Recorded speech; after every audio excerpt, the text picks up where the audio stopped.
2 ans de rénovation du sol au plafond d'une maison de maître de 250 mètres carrés, c'est ce qui m'a permis d'arriver à ce résultat que vous voyez. Et je vous propose de rester jusqu'à la fin de la vidéo pour découvrir tous les avant-après que j'ai pu faire dans cette maison dans laquelle je vis.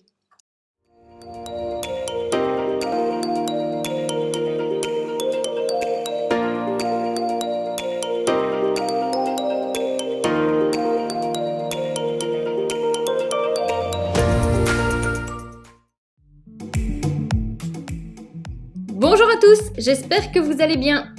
Si vous ne me connaissez pas encore, je m'appelle Dorine et sur cette chaîne, je partage mes aventures rénovation et déco.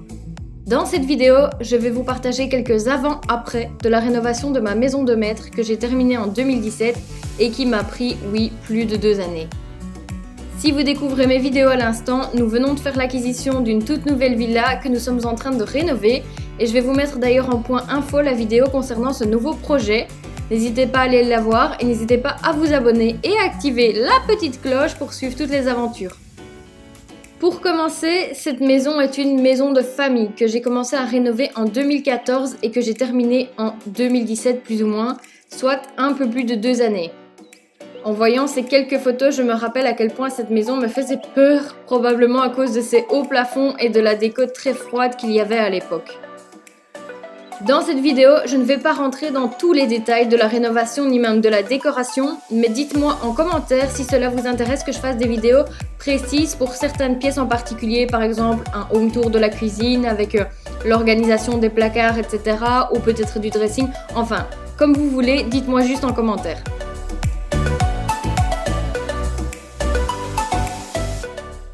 On commence la visite par le hall d'entrée qui a subi un petit facelift. J'ai gardé des éléments typiques qui lui donnaient son charme comme la hauteur sous plafond, les moulures ou encore le marbre au sol.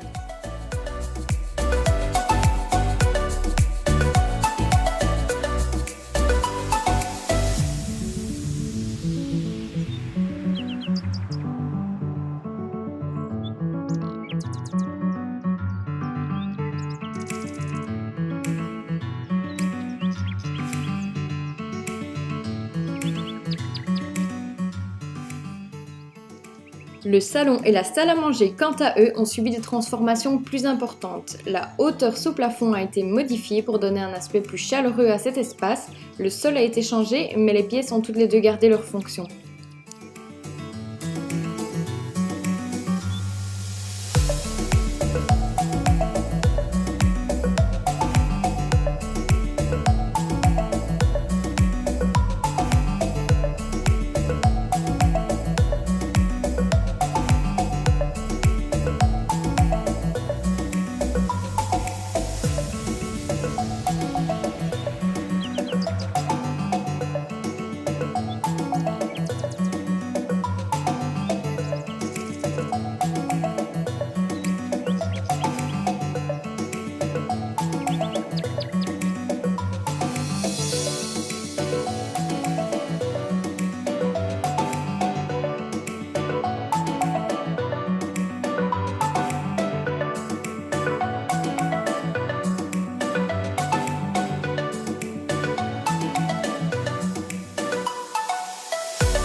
Pour la cuisine, ça n'a pas été de la tarte. Il s'agissait à l'origine de 4 pièces qui ont été cassées pour n'en faire qu'une seule et même grande cuisine.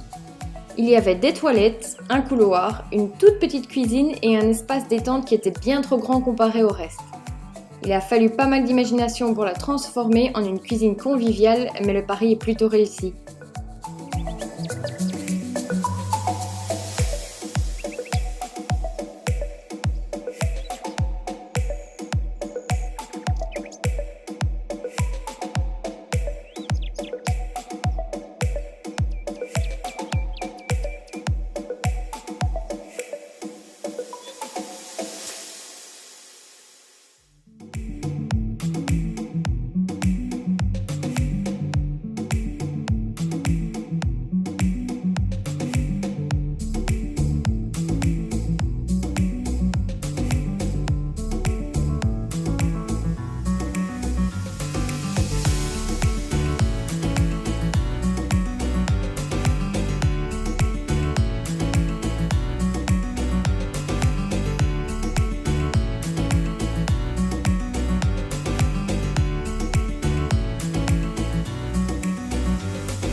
Cet endroit était à l'origine une toute petite maison qui était accolée à la maison principale, qui avait été rachetée et transformée en cabinet médical. Et non, vous ne rêvez pas, cet espace est devenu un immense dressing. Une mezzanine a été créée au-dessus du dressing pour avoir un espace de rangement supplémentaire, et puis finalement, notre bureau y a trouvé sa place.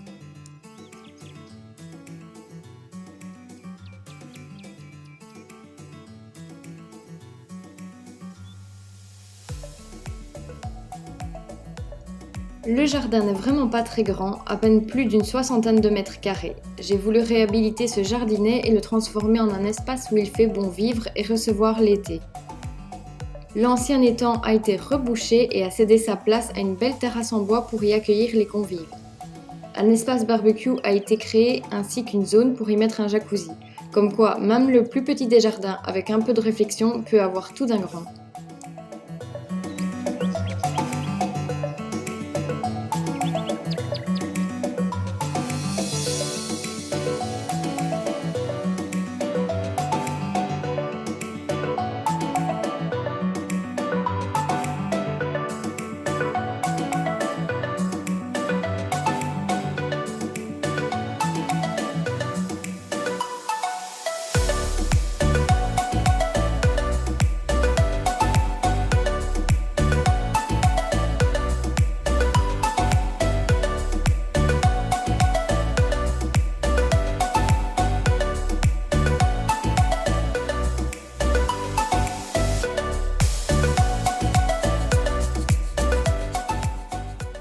Le premier étage a été divisé en 3 chambres et la salle de bain a été agrandie pour en faire une belle salle de douche pouvant desservir tout l'étage.